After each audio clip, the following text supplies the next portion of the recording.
तो बच्चों इस वीडियो में डिस्कस करेंगे डीओई की तरफ से प्रोवाइड किए गए क्लास 10th के लिए mission mathematics question of the day की वर्कशीट को, जो कि 21 जुलाई 2025 डेट के लिए है। मोस्ट इम्पॉर्टेंट है, दोनों मीडियम में एक साथ। इससे पहले की वर्कशीट अपलोड है सभी, और असेसमेंट अपलोड है। कमेंट में लिंक मिलेगी, देख लेना। ठीक है, सीधा आ जाओ क्वेश्चन पर। क्वेश्चन है, find the solution of the given pair of equations graphically. निम्नलिखित समीकरण युग्म का हल ग्राफीय विधि से ज्ञात कीजिए। ये दो इक्वेशन है, x + y + 4 = 0। सेकेंड है 3x + 3y + 12 = 0। सॉल्यूशन देखो ध्यान से, इम्पोर्टेंट क्वेश्चन है। ओके, तो सबसे पहले यहाँ पर दोनों इक्वेशन लिख लिया है। ठीक है, तो ग्राफीय तरीके से सॉल्यूशन के लिए कम से कम दो हल निकालने पड़ेंगे। तो इसे लिख सकते हैं x + y = +4, इधर आएगा -4 हो जाएगा। ठीक है, इक्वेशन 1। तो दो हल इसके निकालने होंगे। इसे लिख सकते हैं 3x + 3y = +12, इधर आएगा -12 हो जाएगा, इक्वेशन 2।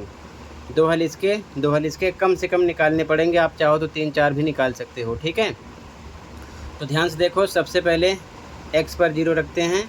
ठीक है, इक्वेशन लिखा गया, x पर 0 रखेंगे तो y मिलेगा -4। इसी प्रकार फिर से इक्वेशन यहाँ पर लिखा गया। अब y पर 0 रखेंगे, एक बार x पर रखा करो, एक बार y पर, ईजिली दो सॉल्यूशन आ जाते हैं। ठीक है, फिर से इक्वेशन लिखा गया, y पर 0 रखा गया तो x मिल जाएगा -4। तो इस प्रकार लिख लिया। ठीक है, x पर 0 रखा तो y -4 मिला, तो x पर 0 y -4।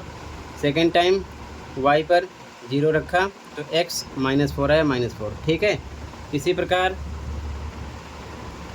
सेकेंड इक्वेशन है, इसके भी दो हल निकालेंगे। ठीक है, तो पहले x पर 0 रखेंगे, 3x + 3y = -12 लिखा गया। ठीक है, तो 3x 3 पे 3 इंटू लगेगा, x पर 0 रखेंगे प्लस 3y = -12 के, ये 0 हो जाएगा। तो 3y = -12 के, y = 3 डिवाइड में आएगा, 3 4 = 12। ठीक है, तो -4 आ जाएगा।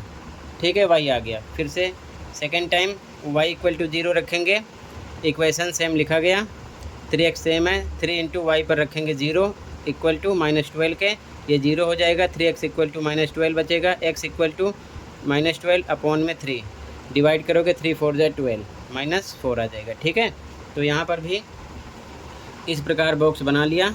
ठीक है, पहले x पर 0 रखा तो y -4 मिला, तो x पर 0 y -4 लिखा। सेकेंड टाइम y पर 0 रखा तो x -4 आ गया। ठीक है, कम से कम दो हल निकालने पड़ेंगे। अब हम इसे ग्राफीय तरीके से सोल्व करेंगे, ग्राफ पर बनाएंगे। ठीक है, ध्यान से देखो। तो ध्यान से देखो, ये ग्राफ हो गया, ये x एक्सिस है, ये y। ठीक है, तो x पर यहाँ पर देखो हाईएस्ट नंबर है -4, तो x पर इधर -4 तक ड्रॉ करेंगे और इधर +4 तक। +4 करो ना करो, क्योंकि हमें -4 शो करना है। ठीक है, ये ज़रूरी है, इधर लिखो ना लिखो आपकी मर्ज़ी है, फिर भी मैंने लिख दिया। इधर प्लस का होता है, इधर माइनस का। y पर देखो, y पर हाईएस्ट है -4, तो ऊपर प्लस का होता है। y एक्सिस पर ऊपर +4 तक लिखा, नीचे -4 तक लिखा। ठीक है, तो यहाँ पर देखो, सबसे पहले x पर 0 है, y पर -4 है, तो x पर 0 y पर -4 यहाँ पर आएगा। पहले x लिखते हैं 0, फिर y होता है -4 हो गया। ठीक है, यहाँ पर अगला है x पर -4 है, y पर 0 है, तो x पर -4 ये है और 0 यहाँ पर होगा y पर। ठीक है, तो ये हो जाएगा। अब दोनों बिंदुओं को हम एक दूसरे से मिला देंगे इस प्रकार। ठीक है, यहाँ पर लिख दिया -4, 0, यहाँ पर 0, -4। सेकेंड इक्वेशन पर आओगे तो सेकेंड इक्वेशन का भी सेम सॉल्यूशन है। x पर 0 y पर -4, तो x पर 0 y पर -4 यहाँ पर होगा। अगेन x पर -4 y पर 0, x पर -4 y पर 0 यहाँ पर होगा। तो इस इक्वेशन को भी जब आप ग्राफ पर शो करोगे तो सेम लाइन इसी के ऊपर जाएगी। ठीक है, दोनों इक्वेशन की एक ही लाइन होगी सेम। ठीक है, तो यहाँ पर लिख दिया ये इक्वेशन x + y + 4 = 0, यहाँ पर लिखा। सेकेंड इक्वेशन 3x + 3y + 12 = 0 यहाँ पर लिखा, क्योंकि दोनों इक्वेशन की सेम लाइन एक ही होगी। इसे हम बोलते हैं समपाती रेखा, यानी कि कोइंसिडेंट लाइंस। ठीक है, ऐसी लाइन जिस पर दोनों इक्वेशन का सॉल्यूशन सेम ऊपर नीचे एक ही रेखा पर जाए। ठीक है, तो सबसे पहले आपको ये सॉल्यूशन लिखना है, दो हल निकालने हैं। ठीक है, इस प्रकार से। इसके बाद में आपको ग्राफ खींचना है इस प्रकार। ठीक है, ये आपका ग्राफ हो जाएगा। ठीक है, इस प्रकार शो कर देना। ठीक है, इसके बाद में अभी आपको आगे लिखना है, ये आंसर नहीं हुआ कंप्लीट, ध्यान से देखो। ठीक है, ग्राफ खींच लेना। इसके बाद में देखो ध्यान से क्या लिखोगे। इसके बाद में लिखोगे, हिंदी मीडियम वाले बच्चे लिखेंगे सबसे पहले, अतः दोनों रेखाएं समपाती हैं। समपाती मतलब एक ही रेखा दोनों के लिए सेम है, उसे बोलते हैं समपाती। इसलिए समीकरणों के अपरिमित रूप से अनेक हल हैं।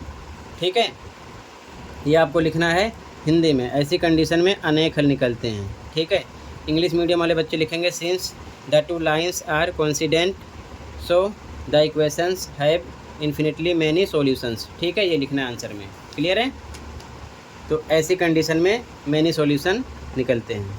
ठीक है, तो पहले आप यहाँ से लिख लेना, दो हल निकाल लेना।